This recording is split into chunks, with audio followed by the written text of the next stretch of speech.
Hi there, Matt Easton. So, bayonets. Are bayonets similar to spears?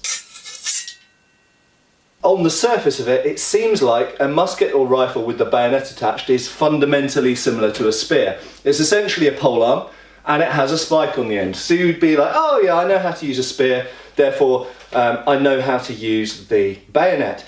And this is kind of true and kind of not. There are some really big differences, and that's what I'm going to focus on here. There's some really big differences between the bayonet on the end of a musket and a spear. The first one we shall look at is picking up the spear gingerly and carefully. Yeah, that's right, you can't see the end of it because it's hugely longer.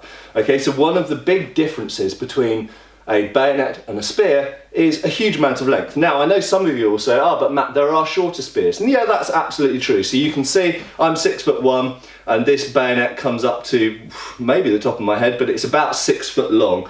This is, by the way, is an 1853 Enfield musket, an original antique with an original bayonet on it. And it's essentially the height of a person, of a tall person, especially in the period. So I just gingerly put down this spear again because it is full length. The spear is about 8 foot long, I think. And the spearhead, incidentally, which I'll just show you, here it comes. The spearhead is made by Paul Binns, and it's sharp and it's very, very nice and made. It's a kind of Anglo-Saxon design and very nicely forged. So fundamentally they are similar in that they're both pole weapons and they both really are stabbers. They can't really cut. You could conceivably maybe push cut or draw cut with the spear. You can't at all with this bayonet because it's triangular. Obviously if it was a sword bayonet you could maybe cut with it slightly like a glaive, but they don't cut very well at all. They're primarily stabbing weapons. So in that sense, bayonets and spears are similar in that they're both pole weapons and they're both stabby pole weapons, and they both got a point principally at one end, not usually at the other end.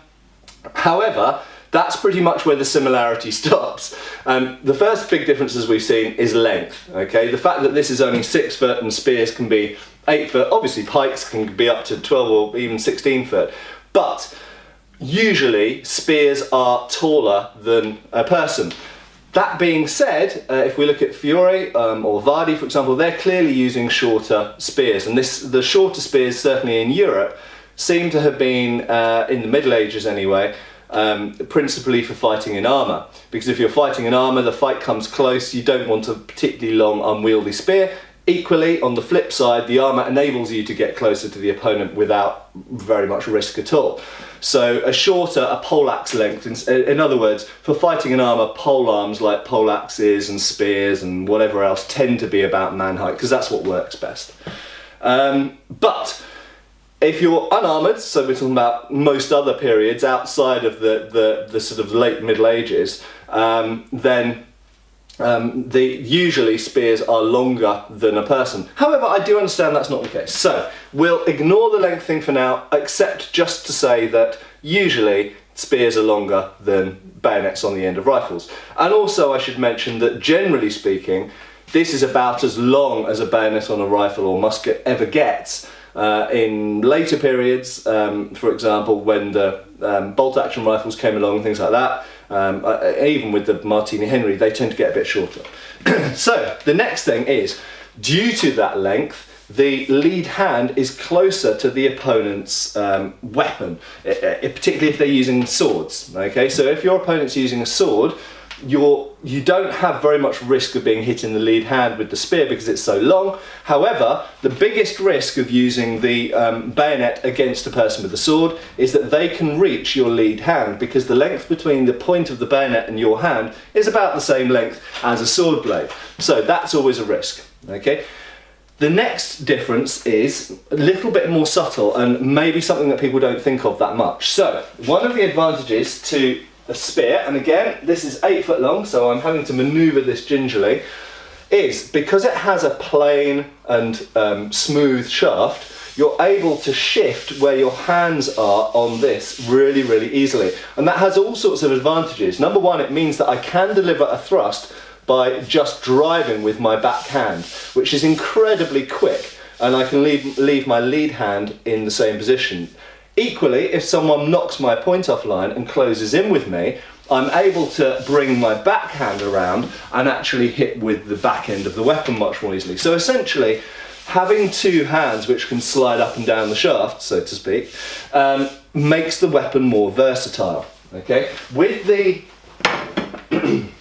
with the bayonet, I can do that a bit, okay, but not very much. And the reason is because of all of the obstructions essentially on the firearm. Where we can grip at the back of the weapon varies between anywhere around where you'd normally grip it to shoot, so near the trigger guard, all the way back to even holding the butt. And some sources really love holding the butt. So if we look at Anthony Gordon, for example, he loved the butt. Most later sources hold it up near the narrow part of the grip where you'd normally shoot, essentially. So that can move a little bit, but it's not very versatile, it has to be said. The advantage is, incidentally, this is a more secure grip, and this holding it at the butt gives you a little bit of extra reach. That's the main differences. The lead hand can move a bit, but because of the bands holding the barrel on and other obstructions you have on different models of firearm, it does mean it's not very easy to do that. Okay. However, coming to what I'll list as the final, there are other differences, but the other final and biggest difference in hand-to-hand combat, obviously the firearm can shoot and the spear can't, but the final and biggest difference is weight. Okay, now, spears can be super light. Obviously, the thicker you make the shaft and the bigger you make the head, the heavier the weapon gets. Some people neglect to note that about a difference between, for example, a partisan and a spear, is that whilst a partisan can cut, and they think, oh, that's great, so it can cut, why not just forget about spears and just have a partisan? But partisans are heavier. The more metal you put on the end of the weapon, and remember all the weight is concentrated at the end of the weapon, the more you put on there, the slower the weapon gets. And one of the great advantages of a spear is speed. If you make the weapon heavier, then it's not so fast. Another issue is languettes, okay? So people will point out the vulnerability of wooden shafts against bladed weapons, which is true. It's not that easy to cut through them, but you can damage them and eventually break them in a protracted combat. If you put languettes, that is iron or steel splints essentially down the side, then it prevents, or it makes them more resistant to those enemy edged weapon attacks and potentially breaking just through impact as well. However, it makes them a lot heavier again, so it makes them slower.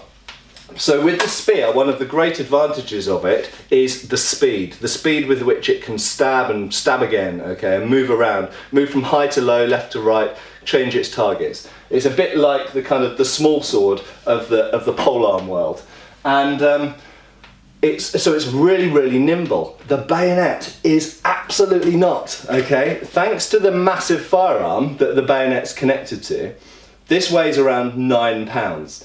That is right. It's heavier in pretty much all ways. A bayonet on a musket is heavier than a Zweihander. That is right. So some of you may think that these things are immensely heavy, but actually they are lighter than these. And not only that, but the sword, the Zweihander or two-handed sword, is, you could say, better balanced because it's balanced back towards the person's hands, and it's the weight is distributed, perhaps you could say, a little bit more evenly through the thing, and it's sort of lighter at the tip. With the musket and bayonet, the weight's basically slap bang in the middle. Okay, so the weight's distributed evenly, obviously, through it because you've got a lot of the weights in the gun barrel itself. But nevertheless, it is a heavy object. So, to finish up, whilst length can be a big difference, and the ability to move the hands on the weapon can be a big difference between bayonets and spears, really, the really massive, massive difference between a bayonet and a spear is that the bayonet is nowhere near as nimble. Now, you may say, why is that important? If everyone's running around the battlefield with similar weapons, it's not a problem. If everybody has spears, then there's no speed difference between them. If everybody has bayonets, there's no speed difference between them. Where it comes into play is in the question, for example, of sword versus spear or sword versus bayonet. And a lot of people have a go at sword versus spear and find it hugely difficult because spears tend to overwhelm swords due to the speed and distance at which they can attack and repeatedly attack. The bayonet has some of those advantages due to length, and due to weight a little bit. It can outbind the sword, and leverage. It has the length advantage over the sword, but because it's so much heavier, it's much slower in its attacks, and it's much slower in its defences. It doesn't have the reach advantage that spears normally have, and it can't slide the weapon forward in the way that spears can. In fact, one thing that the bayonet does do occasionally is lance one-handed, which I'll tell you requires some degree of strength to do, and the secret is basically to push forward and pull back. Don't try and do any lateral movement whatsoever. So it can get around that lancing effect, that sliding effect that the spear uses. It can do a similar thing. But when we're talking about sword versus spear or sword versus bayonet, the weight of the musket or rifle really goes against it. And so the match between sword and bayonet is much closer than the match between sword and spear. Spears and bayonets are not that similar. Cheers, folks. Thank you for watching. Please subscribe, follow us on Facebook. You can buy t-shirts through Spreadshirt, support us on Patreon, or follow us on Pinterest. Thank you.